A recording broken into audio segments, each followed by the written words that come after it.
Assalamualaikum warahmatullahi wabarakatuh. Kami dari kelompok 9 ingin mempresentasikan hasil makalah kami dengan judul mengevaluasi rencana-rencana.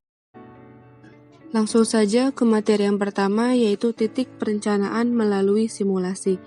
Tujuan melakukan simulasi suatu perencanaan pendidikan adalah untuk memberikan suatu metode dalam mengamati berbagai perilaku komponen perencanaan. Simulasi adalah sebuah istilah yang menggunakan model-model yang di dalamnya terdapat pengertian tentang hubungan yang diidentifikasi. Hakikat simulasi. Simulasi adalah sebuah replikasi atau visualisasi dari perilaku sebuah sistem, misalnya sebuah perencanaan pendidikan, yang berjalan pada kurun waktu yang tertentu. Jadi dapat dikatakan bahwa simulasi itu adalah sebuah model yang bersisa perangkat variabel yang menampilkan ciri utama dari sistem kehidupan yang sebenarnya, yang menentukan bagaimana ciri-ciri utama itu bisa dimodifikasi secara nyata. Terdapat 3 model utama simulasi yang dapat dioperasikan. Yang pertama yaitu model perubahan berkelanjutan atau continuously changing model, yaitu sebuah model yang variabel-variabelnya berubah secara terus-menerus dalam waktu. Contohnya adalah usia atau tingkatan kelas di sekolah. Yang kedua ada model periode tertentu atau fixed period model, yaitu suatu model di mana waktu dipisahkan ke dalam serangkaian periode yang terbatas variabel-variabel diperbolehkan untuk berubah hanya pada akhir periode. Yang terakhir yang ketiga yaitu model peristiwa terpisah-pisah atau discrete event model, yaitu suatu model di mana variabel-variabel kuantitasnya yang menampilkan keadaan yang terjadi hanya pada batas-batas waktu tertentu dan dikenal sebagai event atau peristiwa. Selanjutnya ada beberapa model pendekatan yang dipakai dalam simulasi. Yang pertama, model simulasi untuk dimensi orang-orang. Di dalamnya terdapat computer city model untuk membantu penyelidikan untuk dari dampak-dampak jangka panjang dari program-program pendidikan baru pada masyarakat perkotaan dan memprediksi dari dampak-dampak dari berbagai proyek. Selanjutnya ada Delphi model, mendorong pemusatan pandangan tentang berbagai opini dengan mendatangkan pendapat-pendapat pada para ahli. Selanjutnya ada Metropolis model, model yang berbentuk permainan yang mempunyai skenario. Dan selanjutnya ada allocation model, model yang bersifat matematis dan menstimulasikan bentuk-bentuk populasi kota, daerah, para pekerja, dan variabel-variabel yang terkait. Yang kedua ada model simulasi untuk tempat-tempat. Di dalamnya terdapat iconic model yang sering digunakan oleh para arsitektur dan para perancang bangunan untuk mensimulasikan dunia nyata. Selanjutnya ada graphic model, menstimulasikan bentuk-bentuk urban, tempat, dan kegiatan-kegiatan. Selanjutnya, ada photographic matrix model, di mana matrix akan dirangkai. Yang ketiga, ada model-model simulasi untuk pergerakan-pergerakan. Di dalamnya terdapat transportasi model dan intervening opportunities model. Yang keempat, ada model-model simulasi yang digunakan dalam ekonomi.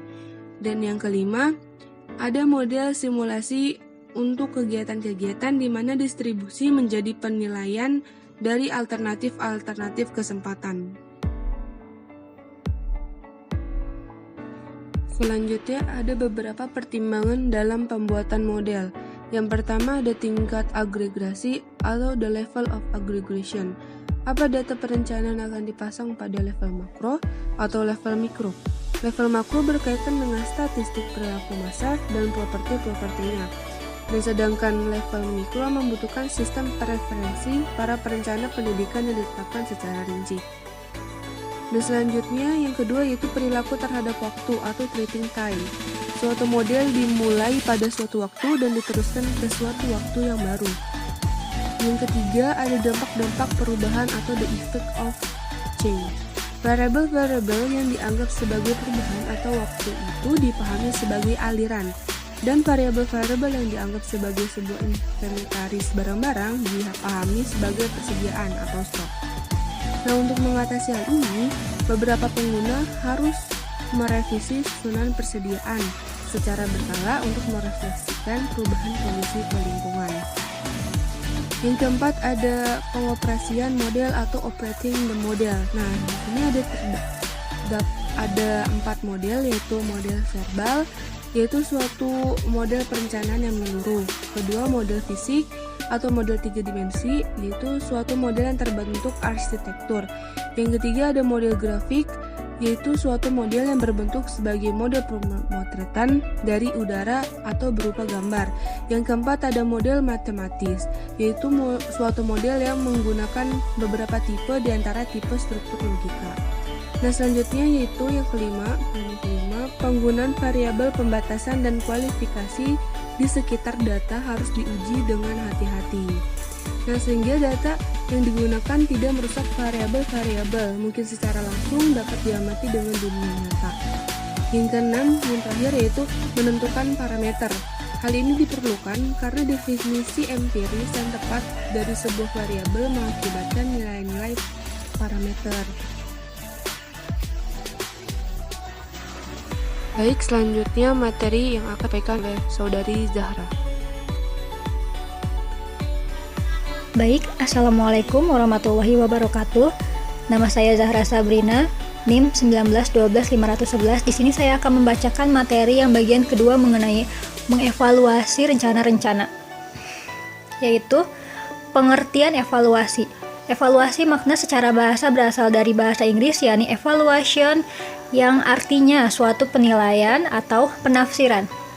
Evaluasi merupakan penilaian terhadap data-data yang terkumpulkan. Secara garis besar, pengertian evaluasi dalam pendidikan adalah pemberian nilai terhadap kualitas sesuatu.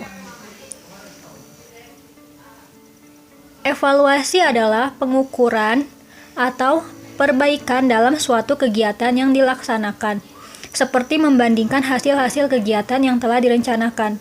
Dari situlah tujuan evaluasi tersebut agar rencana-rencana yang telah direncanakan dapat mencapai tujuan yang ditetapkan dan dapat terselenggarakan. Dapat diartikan bahwa hasil evaluasi itu sendiri dimaksudkan untuk perencanaan kembali, lalu juga berfungsi sebagai administrasi dan juga fungsi manajemen yang terakhir. Perencanaan pendidikan harus mengetahui nilai-nilai relatif yang dimasukkan ke dalam berbagai sasaran yang dibuat untuk perencanaan dan juga harus mengetahui nilai-nilai yang menjadi fokus perhatian, tetapi juga yang ada pada latar belakangnya yang sebaiknya tidak mengganggu sementara itu sasaran-sasarannya tercapai. Bagian kedua, beberapa teknik evaluasi. Nah, yang pertama ada biaya cost atau effectiveness. Digunakan saat situasi di mana hasil alternatifnya didesain untuk menghasilkan tingkat efektivitas relatif yang tinggi terhadap biaya. Bagian kedua, cost atau benefit. Digunakan di saat situasi di mana hasil alternate ditentukan berkaitan dengan keuntungan. Yang ketiga ada cost atau utility. Memerlukan formulasi numerik, menggunakan angka-angka untuk menentukan aktivitas-aktivitas, juga formulasi dan penugasan yang sama. Baik, itu saja, saya kembalikan kepada moderator. Selanjutnya pemaparan materi yang akan disampaikan oleh Saudari Eva Fauzia. Selanjutnya, memilih suatu rencana. Perencanaan pendidikan yang komprehensif harus melibatkan unsur-unsur fisik, sosial, dan ekonomi. Bagian penting dari suatu perencanaan pendidikan yang komprehensif, proses fisik, sosial, dan administratif menunjukkan perlunya koordinasi, fleksibilitas, dan pemilihan waktu komitmen dan berbagai fungsi. Penekanan akan ditotal terhadap masalah daripada pendekatan inkremental yang bertambah dan disjointed yang terputus-putus. Yang pertama, perencanaan fisik yang berkaitan dengan unsur-unsur 3 dalam perencanaan lokasi. Perencanaan pendidikan harus memiliki lokasi yang paling cocok untuk berbagai penggunaan.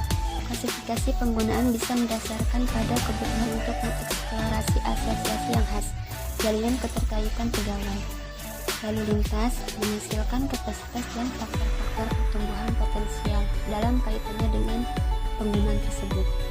Prinsip-prinsip umum yang menjadi pedoman untuk perencanaan lokasi, yaitu yang pertama, prinsip keterbelakangan budaya, yang kedua, prinsip kesederhanaan, ketiga, prinsip kesatuan, keempat, prinsip modifikasi yang rasional, Kelima, prinsip penyesuaian kekuasaan yang konstan. Keenam, prinsip multiple compatible use. Dan ketujuh, prinsip fleksibilitas yang konsisten. Kedua, perencanaan sosial. Perencanaan sosial berkaitan dengan lingkungan sosial dan lingkungan fisik, di mana sistem sosial itu berjalan. Perencanaan sosial tidak hanya berorientasi pada ekonomi atau perilaku saja. Keputusan utama pada dasarnya adalah keputusan politik yang berdasarkan pada nilai-nilai sosial dan memiliki pengaruh politis yang panjang. Tiga, perencanaan pendidikan komprehensif. Perencanaan pendidikan komprehensif merupakan suatu variasi dalam pendekatan sistem pada perencanaan, termasuk sistem aktivitas total dari pendidikan dan masyarakat yang mempengaruhi keseluruhan, misalnya antara komunitas dan sekolah. Perencanaan komprehensif memproyeksikan pendekatan suatu sistem ke masa depan yang mengaitkan berbagai unsur dengan suatu desain yang menerjemahkan ke dalam dimensi yang bermanfaat. Perencanaan komprehensif memungkinkan perencanaan pendidikan untuk melibatkan semua segmen dari sumber daya fisik masyarakat dan sumber daya manusia yang dialokasikan pada waktu dan ruang tertentu dan melakukan pengalokasian tersebut dengan cara yang paling bermanfaat. Sekian dari kelompok kami, kurang lebihnya mohon maaf. Wassalamualaikum warahmatullahi wabarakatuh.